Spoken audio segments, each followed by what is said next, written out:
When a vegan develops health problems like fatigue, brain fog, or digestive issues, the first thing people blame is their diet. But what if diet isn't actually the cause? In this video, I'll argue that many health issues attributed to veganism are actually caused by three often overlooked culprits: stress, the nocebo effect, and pre-existing conditions. Along the way, I'll discuss the experiences of both public figures and myself.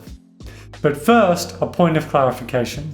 If you've seen this video on my definition of veganism, then you'll know that I consider certain animal products to be vegan, because veganism is an ethical stance, not a diet. However, in this video, when I say vegan diet, etc., I'm simply referring to a diet that is entirely devoid of animal products, the diet that I and nearly every other vegan follow. So first things first, I'm not attempting to gaslight anybody. It is of course possible to develop health issues caused by your diet as a vegan. However, the issue in that case is not that the diet is vegan, it's the fact that it's not nutritionally adequate. After all, we have so much scientific evidence showing that being vegan and meeting your nutrient requirements are not mutually exclusive. My general advice for maintaining a healthy vegan diet is: firstly, stay away from extreme diets such as raw veganism or fruitarianism. These make it extremely hard to meet your nutrient requirements for essentially zero benefit. Secondly, include adequate supplementation or fortified foods. These are the only reliable and vegan-friendly ways to get vitamin B12, which is essential for health. You should probably also consider vitamin D, and it may be prudent to take a DHA supplement. There are vegan multivitamins that will cover all of these bases. And thirdly, don't just cut out animal products, replace them with nutrient-rich foods like legumes, tofu, tempeh, seitan, TVP, or mock meats. You may also have to increase the volume of food you eat in order to get the same number of calories you're used to. Some people may find it helpful to use an app such as Chronometer to track their nutrient intake, but I wouldn't say it's necessary for everyone. If you're really struggling, then you can seek the help of a plant-based dietitian, but honestly, if you follow those guidelines and have a little bit of common sense, in my opinion, it's pretty hard to go wrong. That said, a clear example of someone who did do a vegan diet wrong is Paul Saladino, also known as Clownivore MD. He claims to have tried a vegan diet, though he was actually a raw vegan. I used to be a raw vegan. For 7 months of my life, all I ate were raw vegetables, raw fruit, and raw nuts. I had 2 heads of kale a day. It was horrible for me. I had terrible gas and bloating. I was a nightmare to be around because I farted so much. I had fatigue, I had eczema. I was 25 pounds of lean muscle mass lighter, and I looked like this. So skinny, I couldn't even get a date. He was clearly not eating enough calories and wasn't consuming any good protein sources.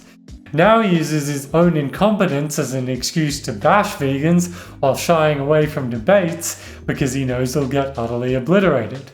Don't be like Paul. So, to close this point, you can obviously be unhealthy as a vegan, but that doesn't necessarily mean that veganism is unhealthy. Still, some vegans do eat well and yet feel their diet is causing them ill health. So now that the disclaimer is out of the way, we could go forward with the actual point of this video and investigate the 3 previously mentioned culprits. Starting with stress. It's easy to underestimate the effect stress can have on the body, but just a quick search for symptoms of stress shows sleep problems, fatigue, muscle aches, menstrual issues, indigestion, and existing health problems getting worse, just to name a few. These are all symptoms numerous ex-vegan influencers have cited as their reasons for quitting, but there's a couple of suspicious things about this pattern. The first is that if these ex-vegans were really just trying to resolve their health issues and believe that consuming animal products was necessary, there are options that still minimize harm to animals, like consuming bivalves or even dumpster-dived meat. But I'm not actually aware of a single case where that approach was taken, so I can't help but feel like maybe they didn't just want their health back, but more so relief from the stress and social pressure that come from being vegan. After all, you'd still be ordering vegan meals at restaurants, turning down meat when it's offered, and having to explain yourself. The stressful parts of veganism. So the only difference between the approach I just mentioned and fully quitting veganism isn't nutritional, it's how much social stigma you're experiencing. The second thing I find suspicious is that they often describe immediate relief from health issues as soon as they reintroduce animal products. And here I'll let Mike the vegan explain. I first want to introduce my new concept of the ex-vegan exhale, because to me, it's the only scientifically valid explanation for especially some of these other people who have quit being a vegan and just seen unexplainable, mysterious, verging on magical relief of their symptoms or health issues when they stop being vegan. So in situations where it's biochemically impossible to raise the nutrient status that fast, or just the total nutrient load of these animal products would not be big enough to make a difference, it's clear that there's something else going on here, perhaps an element of suggestibility, or just this big exhale of stress or tension that people have been holding by going against the grain of society for years. As he says, nutrients take time to replenish. So if quitting veganism restores health in situations where it's impossible for the change in diet to serve as an explanation, then logically some non-nutritional factor must be at play. And stress fits very well here as an explanation. To give you an example from my own life, I went vegan at the age of 14. In high school, I pretty much got at least one negative comment about it every single day. Of course, at times I found this stressful. And speaking of, here's a pretty hilarious exchange I had in my high school Facebook group during my final year. I guess I've always been a bit of a debate bro. And this segues into what we can do about stress besides quitting veganism. Exchanges like these can be fun, but it's also important to pick your battles. Obviously I love to debate, but nowadays one rule I've set, which has honestly helped so much with my mental health, is just to avoid text debates like they're the plague. I find them so stressful for such little return. Of course, that kind of moderation might look a little different for you. Maybe it's just avoiding the topic around a specific family member, or taking breaks from activism when you need them. It's also absolutely worth incorporating standard stress reduction techniques into your life, vegan or not. These are things like exercise, meditation, walking outdoors, sleep hygiene, journaling, or keeping up hobbies unrelated to activism. They don't have to be specifically crafted for veganism to be effective at reducing stress. And I found it especially important to stay on top of these techniques during stressful periods of my life completely unrelated to veganism, like when I've had a lot of university assignments due. But perhaps the best thing you can do to manage vegan-related stress is to have a strong network of vegan friends. In a way, pushing back against that kind of crushing social pressure vegans can be under. I've made plenty of friends through my university's vegan society or through local activism groups. But if there's nothing like that where you live, this could be your sign to start one. Finally, I will add that there are actually professional psychologists who are vegan and who may be able to provide specialized clinical help if necessary. So that may be something worth looking into, although they're not super common, so you may have to do it through online means. I do also think it needs to be said that something being a source of stress doesn't necessarily mean it's bad. For example, lifting weights, being a good parent, or quitting smoking. These are all extremely stressful things that most people would say are good. So to summarize, veganism, like many other things, can be a source of stress. And this stress, left unchecked, can cause numerous severe symptoms of ill health, and so it should be addressed. But the way to address it isn't to quit veganism, it's to implement proper stress management techniques such as the ones I've described. But another cause of perceived health issues in vegans could be the nocebo effect. This is basically the opposite of the placebo effect. So instead of a patient expecting a benefit from, say, a sugar pill and having their symptoms relieved by the power of their imagination, the patient expects a detriment and experiences symptoms of ill health. And there's actually very clear science on this. While no study has been done on vegan diets and the nocebo effect specifically, we can use finasteride as an example. Finasteride is a drug that can essentially be used to treat hair loss and benign prostatic hyperplasia. This study took 120 patients and gave them 5 milligrams of finasteride without telling them what it was. Half were told the drug may cause erectile dysfunction, decreased libido, problems of ejaculation, but these are uncommon, and half are not. Now, amazingly, the group that were told this had about twice the incidence of reported side effects, demonstrating the power of the nocebo effect. And how does this relate to veganism? Well, if the nocebo effect can lead someone to experience symptoms from a pill, why not a diet? I'm sure we're all very familiar with the experience of everyone around us constantly making baseless claims about how unhealthy veganism is. There are also endless memes, shorts, and even why I'm no longer vegan videos spamming our feed with this junk, to the point where it's inescapable. So it's extremely plausible to me that this creates an expectation that veganism will cause poor health, leading some of us to actually experience it. You can even fall into a loop where you have a negative expectation, so you experience symptoms which just reinforces that negative expectation. And this is exactly the kind of loop we need to break in order to free someone from the nocebo effect. Thankfully, there are a few ways to do it. The first and most important step is to not have this negative expectation in the first place. It can be easy to get sucked into carnivore or anti-vegan rabbit holes where inexplicably red-skinned alpha males fearmonger about veganism. But in 99% of cases, they rely on appeal to nature fallacies or mechanistic speculation and ignore actual human health outcome data, which consistently finds positive health associations with veganism. And that brings me to the next way to fight the nocebo effect, actually understanding the health effects of veganism.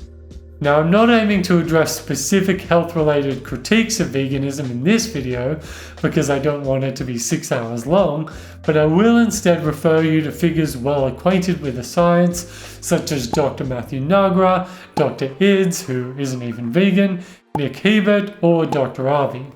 I recommend them because, unlike carnivore bro scientists, they actually look at the data as it pertains to human health outcomes, which is of course the only metric that actually matters, not what soy isoflavones can do to rat cells in a petri dish. Additionally, these figures are actually willing to engage with their critics and participate in public debates, where they consistently come out on top. And lastly, of course, educate yourself on the nocebo effect. I did actually manage to find some research that suggests providing enhanced information about the nocebo effect itself could prevent the induction of nocebo effects. That is one of the goals of this very video, so who knows, maybe there's someone watching who feels better already. So, to sum up how the nocebo effect relates to health issues experienced by vegans, vegans are constantly bombarded with claims about how veganism is unhealthy, creating a negative health expectation. This leads to psychosomatic symptoms of poor health, even if there is no real issue present. Vegans suffering from the nocebo effect need to break free by learning about what it is, staying away from anti-science carnivore circles, and equating themselves with the data on veganism and human health outcomes. So at this point, most reasons vegans might falsely believe their diet is causing them ill health have been addressed, but there is one more issue I'd like to touch on: the misattribution of underlying health conditions to veganism. This is when a person already has an underlying health condition and then they go vegan. Unrelated to their change in diet, this condition coincidentally flares up or gets worse. And so, by sheer coincidence, they attribute this decline in health to veganism. To get a little further into this topic, take a look at this study. It says that in cases where someone experiences an adverse event in response to a placebo, one explanation is that a patient may have an underlying condition whose natural history produces some event, such as a headache, then the patient misattributes that event to the placebo. An example of this could actually be from Danny Ishay. In his video reviewing Alex O'Connor's explanation for why he quit veganism, he talks about his own personal health struggle with Crohn's disease and makes the important point that he could have easily misattributed it to veganism. Like I said, if I was more naive, like years ago, I could have attributed my Crohn's disease to like, oh, maybe it's my diet. If you guys don't know, like Crohn's disease is seemingly very like random and hard to predict in terms of remission and when even a flare of the disease comes into play. Like some people think it's stress induced, and like in Los Angeles when I was living there, it was one of the most like stressful years of my life. And I thought my Crohn's was gonna come back and it didn't. And then boom, like a year and a half later, when I wasn't even stressed, I was just chilling, boom, it just came back. But imagine if I started eating like milk or some shit. Oh, maybe there's something in milk that's helping me with my Crohn's and now I need it. You know what I'm saying? So from this example, it's quite easy to see how even if someone has a healthy diet, they're not experiencing stress, and they're not experiencing the nocebo effect, yet they feel they're having a health problem they attribute to veganism, it may be that they have an underlying health condition unrelated to their switch in diet, which has coincidentally made itself more present at the time of their transition. Naturally, they would form the false belief that the two are related. The solution in this case is clearly to resolve the underlying health condition if possible and stay vegan. So those are the three overlooked culprits for why people may quit veganism, citing health issues, even if there is no real problem. But I'd now like to talk about my own experience with health issues as a vegan. So I went vegan on the 1st of July 2015 at age 14. Currently I'm 25 and I'm still vegan, so I've been vegan for over 10 years. When I was around age 18, I started having an issue where my lips and jaw would tense up, and I couldn't move them until they eventually relaxed. After this problem didn't go away on its own, I went to a doctor who thought it might be a TMJ issue. He prescribed me some exercises, but it still didn't seem to be getting better. When I saw my dentist, he suspected tooth grinding and made me a night splint. Now, as we've discussed, if you're vegan and experience any kind of health issue, people around you will blame it on the veganism. And this happens so much that you can't help but think it a little bit yourself. So at this point, there was a voice softly whispering to me in the back of my mind saying, "Oh, this could be because you're vegan. What are you gonna do? I guess veganism really isn't healthy for everyone." And this effect was only compounded when the cramping spread to my hands. This made me realize it wasn't a TMJ issue and it wasn't anything to do with tooth grinding. So I went back to the doctor. Eventually, after speaking to my GP, I went to a neurologist. Long story short, after a series of tests, I was diagnosed with myotonic dystrophy, the most common form of muscular dystrophy. Type 1 if you're interested. This was confirmed by a genetic test, so there is zero chance of misdiagnosis. Myotonic dystrophy is a genetic condition and is definitely not caused by veganism. I was born with it. In fact, despite having this disease that literally causes muscle wasting, I've been successful in going to the gym, gaining weight, strength, and muscle mass. So it hardly seems the case that veganism has hurt me. I had misattributed a pre-existing condition to veganism. And this pattern has occurred many times. Over the decade I've been vegan, I've had joint pain, brain fog, digestive issues. I've stubbed my toe, I've gotten a parking ticket, the list goes on. But who doesn't feel bad sometimes over a 10-year period? Many times I've caught myself thinking, oh no, is this because I'm vegan? But these are extremely common issues regardless of diet, and they've come and gone while veganism has remained.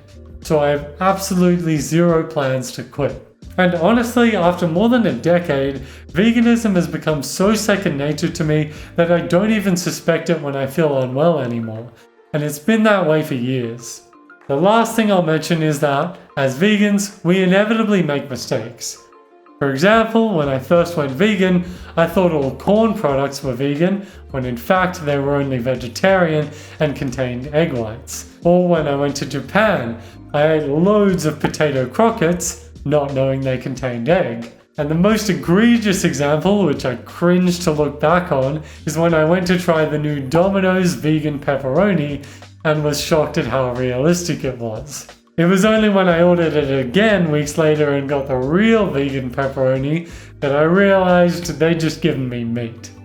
But these experiences of accidentally eating meat and other animal products are common among vegans. And guess what? I didn't suddenly feel like I had more energy, I didn't feel healed, I didn't feel stronger. I felt exactly the same. And so does every other vegan when they, unbeknownst to themselves, eat something non-vegan. So I don't believe that eating animal products will suddenly make you feel better unless you believe they will. So in summary, while diet can be the cause of health problems for vegans and should be looked into, people quit veganism citing health issues even if their issues are completely unrelated to their diet. As we've seen, symptoms can arise from stress, the Nocebo Effect, or a pre-existing illness which they attribute to veganism. To stay vegan in a society that constantly encourages us to quit, we need to stay on top of stress, educate ourselves about the Nocebo Effect, stay informed about the actual scientific evidence related to vegan health, and not assume that every health issue we experience is caused by veganism. Sometimes it's simply an unrelated medical condition that should be checked out and treated. So please let me know any thoughts you have in the comment section and I'll do my best to reply. There's so much more I could have said, but I want to keep it at a watchable length. As we now know, all us vegans have brain fog and can't bear to watch a video longer than 20 minutes.